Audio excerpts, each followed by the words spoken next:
Hey YouTube, how's it going? I'm back again, and today I'm going to give you guys another video review of an NES accessory. This is kind of a part 2 video for save from my previous one where I was talking about the NES Satellite. This time I'm going to be showing you guys a similar accessory. This time it's called the NES Fourscore. This one was also made and manufactured by Nintendo. It's a very similar device, but it's also different in some ways too.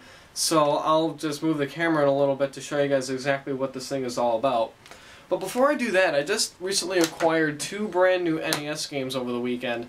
I paid $10 each for them. You know, that's probably a little bit expensive for an NES game, but these are both very, very, very good games. So I'm very, happy for the fact that I just got these because I've been looking for them for a while. And they're on my shelf right here, so I'll just take them out to show you. First one here, I got Hudson's Adventure Island. This is the very first Adventure Island game that I've ever played, and I'm just blown away as to how much fun this game is. You know, it's just a really kind of a primitive platformer in a way because, you can definitely tell how old this game is.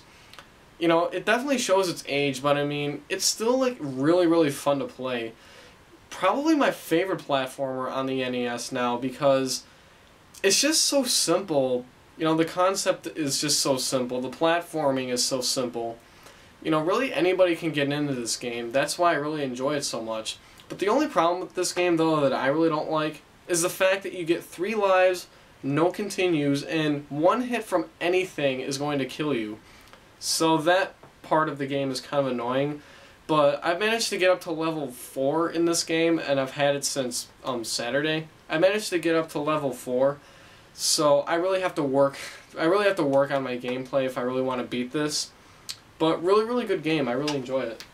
So there's that. And the other one that I just recently acquired is Castlevania 3 Dracula's Curse. Now I have all 3 NES Castlevania games. I'm sorry guys, I can't talk right now. But this game is freaking amazing. The levels are huge, the gameplay itself is just so endearing and so tight, the controls are so amazing.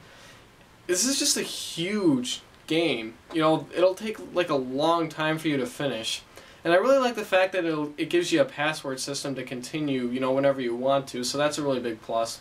I originally thought the original Castlevania was the best on the NES. Now that I've played this is just so much better than the first one, and way, way superior to the second one. So Castlevania 3, great classic game, everyone loves this, so now I'm very happy that I've got all 3 Castlevania games, which now brings my total of NES games up to 206, as you can see right there.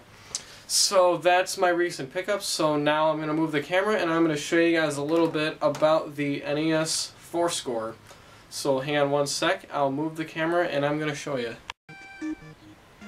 So here's a closer look at the Nintendo NES Fourscore.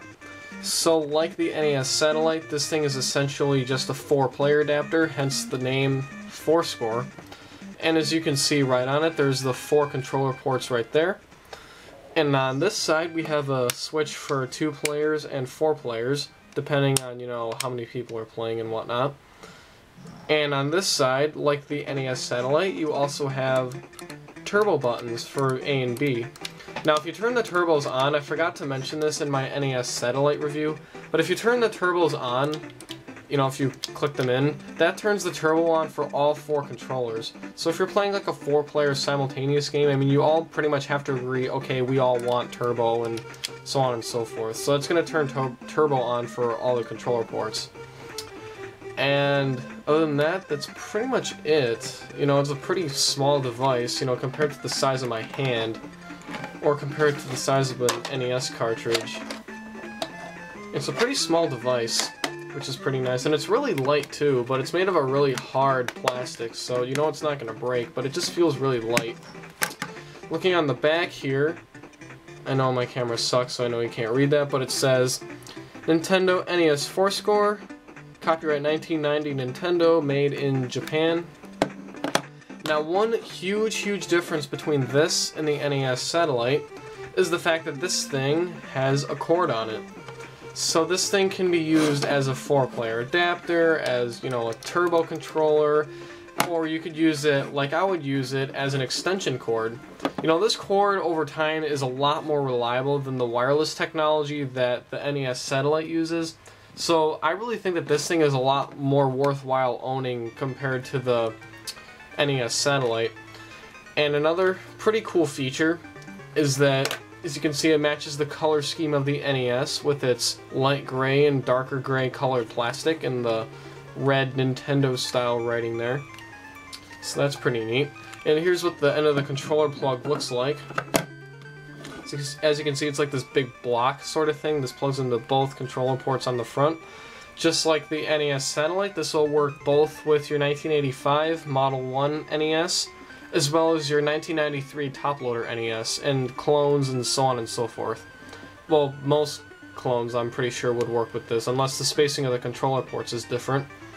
But the controller port spacing has to be just like this, so all you really need to know, it will work with your original NES as well as your top-loader NES. As far as clones, some clones will take this, other clones won't, depending on how spaced out the controller ports are. So that's pretty much the unit itself. I really don't have anything else really to say, other than the fact that it's simply just a 4-player adapter. You know, it's really just an NES satellite, but with just a little bit simpler. And that's really the reason why I like it so much, is because it's a lot more simple and easier to use. So in conclusion, do I recommend you guys go buy this thing? I do, you know, prefer you guys go buy this over the NES satellite, because these are so much more plentiful, these are so much cheaper. You know, the NES satellite would run between, you know, $10 and $15 online plus shipping. This, I would say, would run between $5 and $10 online, so it's a little bit cheaper. So that's probably the reason why I recommend getting this thing. Plus, it's a lot more reliable because it has a standard cord rather than it being wireless. And really quickly also, in my last video, I didn't show you guys that many games that support 4 players. Well, here I've got a couple more. This one here is Super Off-Road. If you want to find games that support 4 players, just look for that logo right there, where it says 4-player game. This Super Off-Road, in my opinion, is the best game to use with the 4-player adapters. It's kind of like RC Pro-Am, but it's just kind of zoomed out a little bit more, so that way all 4 players can see, you know, all the cars moving at the same time. So that's that. And another game here is NES Play Action Football. And as you can see, it also has that logo right there where it says 4-player game. This game, by the way, along with Super Spike Volleyball and Nintendo World Cup, all 3 of those were launch games with this device. So Nintendo designed a few games of their own to be used with this thing, so that's pretty cool. So that's pretty much all I really have to say, guys. Let me know if you guys have any questions. I'd be very happy to answer them. So thank you for watching, guys. Please subscribe and comment. I'd really love to know what you guys think. So thanks for watching, guys, and I'll see you later.